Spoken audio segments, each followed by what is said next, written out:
जय हिंद दोस्तों, आप सभी को वीडियो क्लास में स्वागत है। मैं मुकेश गुप्ता।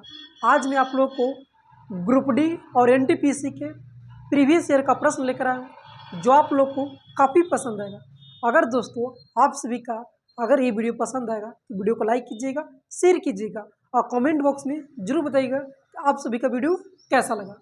ठीक है, तो दोस्तों आज मैं आप लोग को एनटीपीसी और ग्रुप डी का प्रीवियस ईयर का प्रश्न लेकर आया हूँ, जो आपको देखने के बाद बहुत कुछ सीखने को मिलेगा। तो आइए हमसे जुड़िए और दोस्तों में शेयर कीजिएगा और लाइक नहीं करने को भेजिएगा और चैनल को सब्सक्राइब कर दीजिएगा।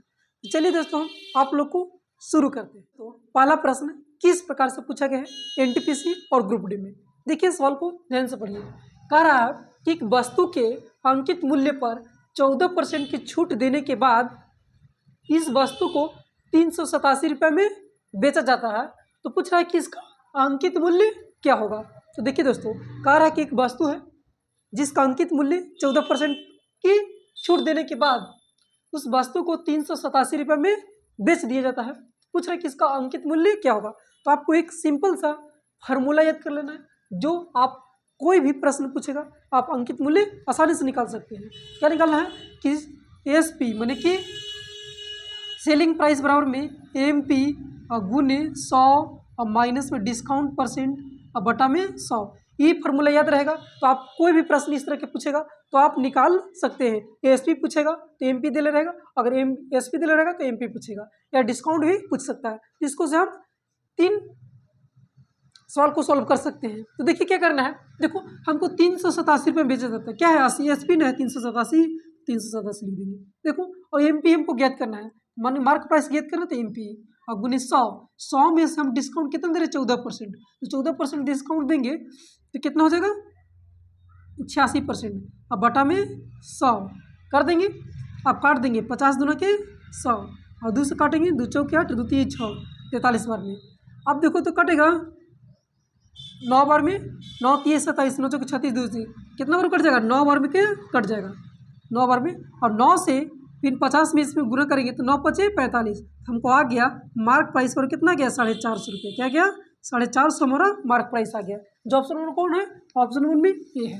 तो सवाल को दोस्तों हम इस तरह से क्या करेंगे सॉल्व करेंगे। आप लोग कमेंट बॉक्स में जरूर इस प्रश्न को बना के आप आंसर बता सकते हैं। ठीक है, देखिए सेलिंग प्राइस पर होता है मार्क प्राइस गुने 100 माइनस डिस्काउंट बटा में 100 होता है। तो हमको मार्क प्राइस पूछ रहा था, सेलिंग प्राइस 387 रुपये दिया गया था मार्क प्राइस। और देखो 100 में से 14% डिस्काउंट करेंगे तो कितना बचेगा 86, और 86 से क्या करेंगे 2 से 50 बार में, इसको काटेंगे तो कितना बार 9 बार में, और 9 से गुना कर 45, मैंने कि मार्क प्राइस हमको कितना गया 450 रुपया आंसर आ गया।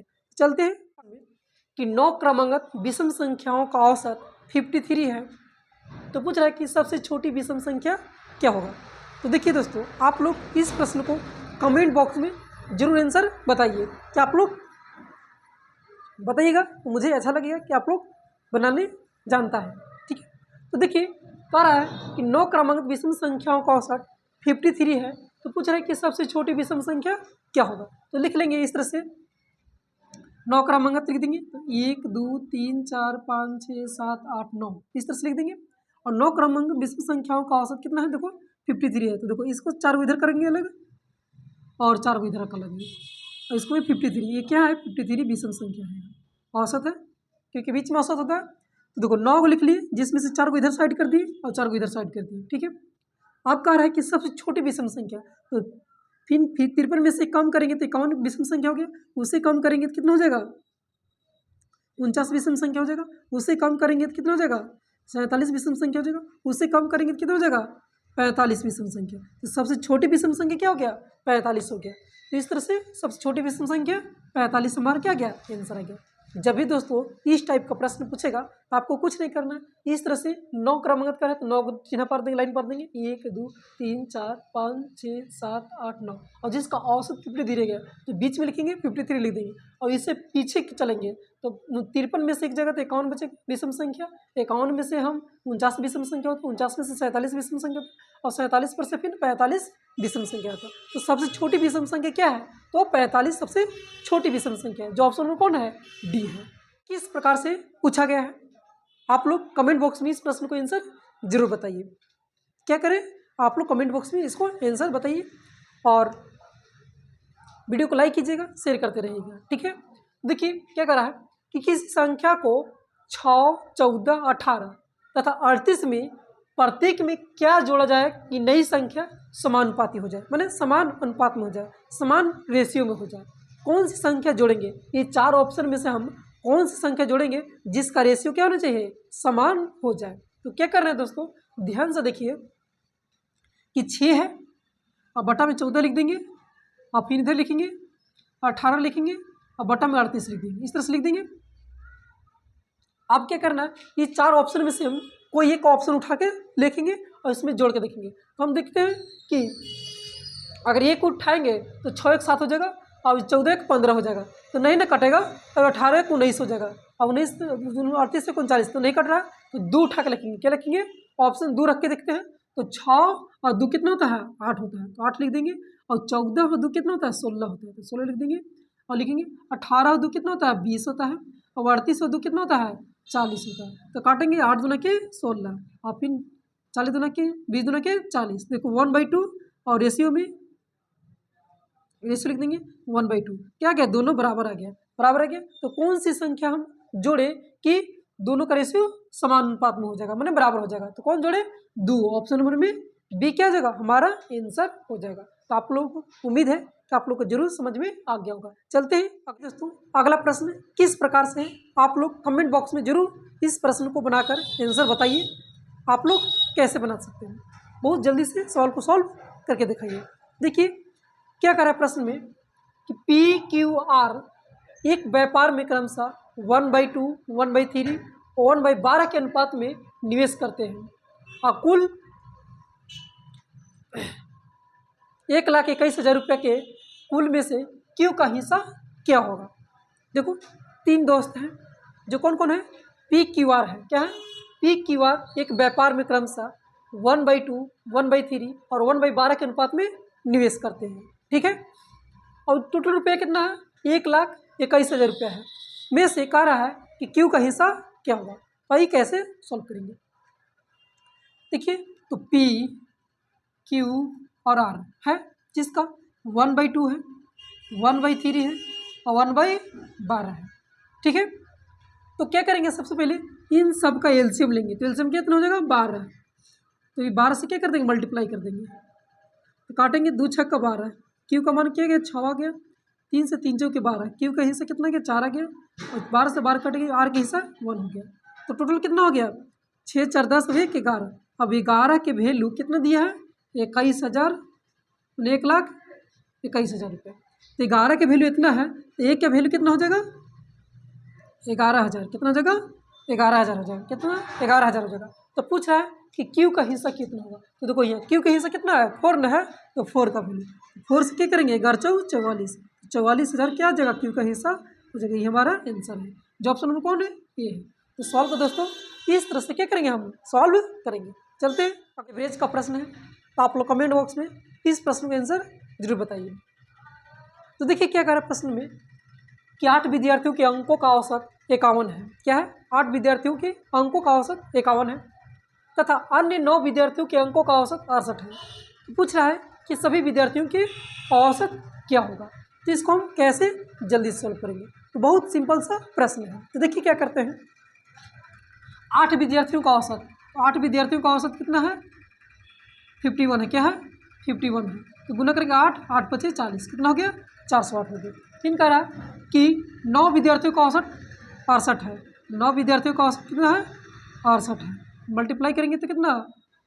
8 9 72 की 2 और 9 6 54, तो 4 60 और 1 61। कितना हो गया? इसको जोड़ देंगे दोनों के, तो 8 2 10 और 2 1 1 2 और 6 4 10, 1002। तो पूछ रहा है कि सभी विद्यार्थियों का औसत क्या होगा। तो टोटल 102 आ गया और बटा में टोटल 9 8 17, टोटल 17 विद्यार्थी, 17 छक 102। तो कितना हो गया? 60 हो गया। जो ऑप्शन में कौन है? सी है। तो सवाल को दोस्तों इस क्या करेंगे? हम सॉल्व करते हैं। चलते हैं अगला। देखिए दोस्तों अगला प्रश्न है, आप लोग कमेंट बॉक्स में इस प्रश्न को आंसर जरूर बताइए। क्या करें प्रश्न में? ध्यान से देखिए करके ए और बी की साप्ताहिक आय का अनुपात 2:3 है और खर्च का अनुपात 1:2 है। यदि प्रत्येक 24 रुपये बचाते हैं तो पूछ रहा है ए की आय ज्ञात करें। कह रहा है कि दो व्यक्ति हैं जो ए और बी, जिसकी आय माने इनकम का अनुपात 2:3 है और खर्च कर रहा है 1:2 के अनुपात में खर्च कर रहा है, और प्रत्येक ने 24 रुपये बचाता है। क्या करता है? यदि प्रत्येक 24 रुपये बचाता है तो पूछ रहा है कि ए की आय क्या होगा। देखिए कैसे सॉल्व करेंगे।